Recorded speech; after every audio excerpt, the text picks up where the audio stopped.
if you saw this. This is some audio recording from a recent school meeting. One Saskatchewan school in a small town has 32% of children identifying as gay or trans. Sorry, that's not real. That's not biological. That's not statistical. That is a mind virus. That's a fad. That's a fashion. That's an extremely active and aggressive teacher somewhere acting in secret. Here, just listen to a minute of this. Our grade 7 to 12 population, 32% of our students very high. identified with that within the LGBTQ community. So if I can create an environment by doing something like that to make them feel safe, I'm going to do it. Are they identifying that because it's taught in the school? No, they're aware of what everything entails, and they're identifying in a survey or to their counselor that they're. So a survey. All kids That given a surveys. survey? Who gives them the All survey? kids So have the the survey? school division would give the survey. It's mandated by the government of Saskatchewan, so it's given from grades 4 to 12. Yeah. What exactly is being done in secret at that school? Well, we're maybe going to find out. Anyways, here's how the CBC framed this one in Saskatchewan. Saskatchewan opposition says pronoun and naming policy motivated by politics, transphobia. But of course, that's Trudeau's line too. Saskatchewan's opposition leader says a new policy on naming and gender pronoun use in schools is motivated by politics and transphobia. NDP leader Carla Beck called the policy announced by Education Minister Dustin Duncan reckless, cynical, and divisive politics. What we saw from this government was calculated policy to solve their own political problems and a policy that we fear will put already vulnerable kids at greater risk, Beck said. We don't support outing kids. So that's the news, according to the CBC. You have to dig further to find out what exactly the government proposed, as opposed to how the opposition and the CBC framed it. Here, I'll read. On Tuesday, Duncan announced that schools in the province must seek the permission of parents or guardians before allowing students under the age of 16 to change what the province refers to as preferred name and pronouns. You know, Blaine Higgs mentioned it. You need parents' permission for everything, for a field trip, for lunches with peanuts in them, for anything in school, but changing your sexuality and having the school participate in it in secret, that's got to remain a secret, even for children of tender years. 32%. Yes, Rosemary, it is trendy, isn't it? I wonder where that comes from. I wonder where this trend comes from. This is a page from Trudeau's new innovation at the CBC. He's had it going for a few years. It's called CBC Kids News. They basically rewrite hard left-wing woke news articles for young kids, and then they have child actors read the news. Endless propaganda about kids and transgenderism. This is for minor children. But the thing about the political media industrial complex is that it is a real echo chamber. If you're on Twitter, if you're in the provincial legislature building, if you're in the CBC newsroom, everyone you know is using their preferred pronouns. You've got a few they, thems that everyone's scared to offend, and everyone is harmonizing towards this new insanity. But you step outside of that and into the real world, which politicians actually have to do, because if they don't, they'll lose an election. Unlike teachers and CBC journalists who never have to worry about that.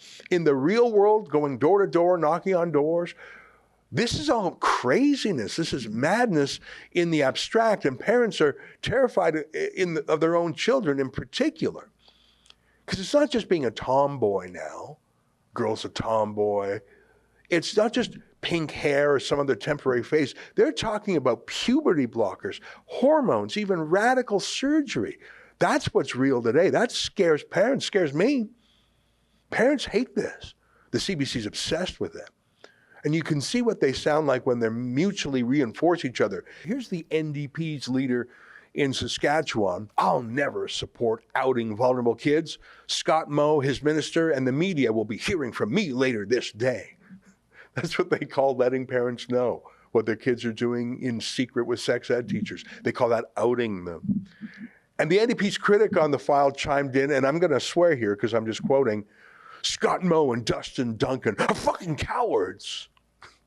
Got it. I'm guessing she'd have similar words for parents who were concerned about their kids and wanted to know about their kids. Hey, can I show you a story from Saskatchewan, from a town called Lumsden? Just 1,800 people, and it's a suburb of Regina, really. I can't imagine a more conservative place, so to speak, but look at this story from a few months ago. Duncan suspends Planned Parenthood from presenting in schools.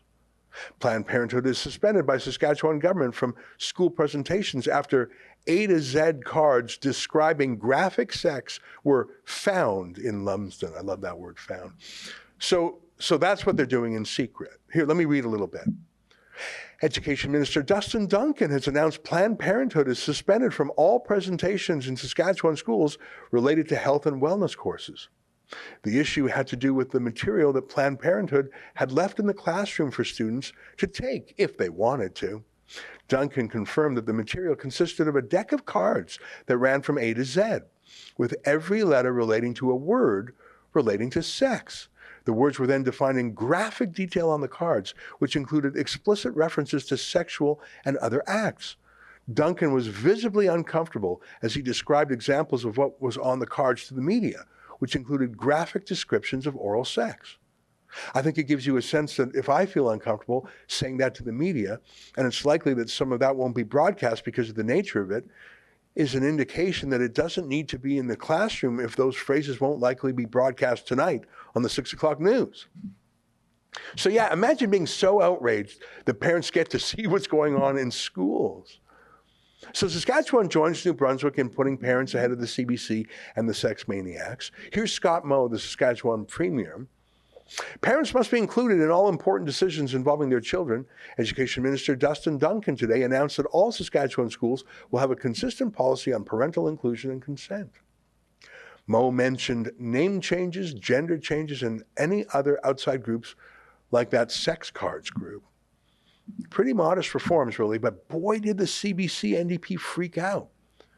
But following Moe's tweets in recent days is encouraging. I believe this one. Do you? Here, take a look at this. Every stop these last few days, we have heard positive responses about the new education policy on parental inclusion and consent.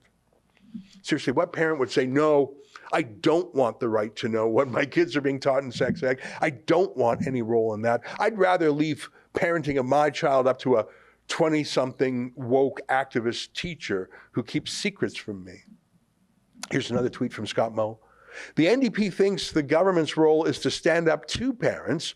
The Saskatchewan Party believes the government's role is to stand up for parents. Of course, he's right. And I think I just saw an election campaign ballot question there, didn't you? And then this on Monday from Scott Moe. A new poll from Angus Reid Institute shows strong support in Saskatchewan and across Canada for parental inclusion and consent in education, with 86% in Saskatchewan supporting some level of notification for parents when children want to change their gender identity in school. Just 10% agree with the NDP position that parents should not be informed. Seriously, these numbers are so lopsided, I can't honestly think of another public policy question where the elites are so offside with the people. Not since Trudeau paid $10.5 million and apologized to Omar Khadr. Saskatchewan is the strongest support in the country, but the numbers are huge everywhere else too. The pendulum is swinging back. Oh, sure, the media party will lie. I mean, look at this headline in Global News. I just read the poll to you. Canadians divided on parental consent on pronoun changes, poll finds. Divided? Divided? I mean, I guess they're divided on every single question. There's no total unanimity on anything, technically speaking. Here's how the actual pollster put it. This is from the Angus Reid polling website. Vast majority say schools should inform parents if children wish to change their pronouns, are split over issue of parental consent.